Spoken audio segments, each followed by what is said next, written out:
నెల్లూరు జిల్లా కలెక్టరేట్లోని తిక్కన ప్రాంగణంలో కలెక్టర్ ప్రజా సమస్యల పరిష్కార వేదిక కార్యక్రమాన్ని నిర్వహించారు. కలెక్టర్ ఆనంద్తో పాటు joint collector Karthik, ZP CEO Vidyarama, DWMA PD Ganga Bhavani, DPO Sridhar Reddy ప్రజల నుంచి అర్జీలు స్వీకరించారు. ప్రజా సమస్యల పరిష్కార వేదికకు మొత్తం 295 అర్జీలు స్వీకరించారు. వీటిలో ఎక్కువగా రెవెన్యూ శాఖకు సంబంధించి 202, పోలీస్ శాఖకు 51, మున్సిపల్ శాఖకు సంబంధించి 33, సర్వే 31, పంచాయతీరాజ్ శాఖకు సంబంధించి 35 కాగా మిగిలినవి ఇతర విభాగాలకు సంబంధించిన అర్జీలు ఉన్నాయి.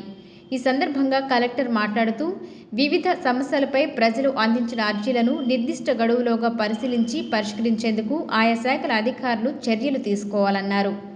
ఆయా అర్జీల పరిష్కారంలో అలసత్వానికి తావు లేకుండా సమస్యలకు న్యాయమైన పరిష్కారం చూపి రీఓపెన్ కాకుండా పరిష్కరించాలన్నారు. వచ్చిన అర్జీలలో రెవెన్యూ పరమైన అంశాలు అర్జీలు ఎక్కువగా ఉంటున్నాయని, వాటిని పరిష్కరించే దిశగా అధికారులు వ్యక్తిగత శ్రద్ధ పెట్టాలన్నారు.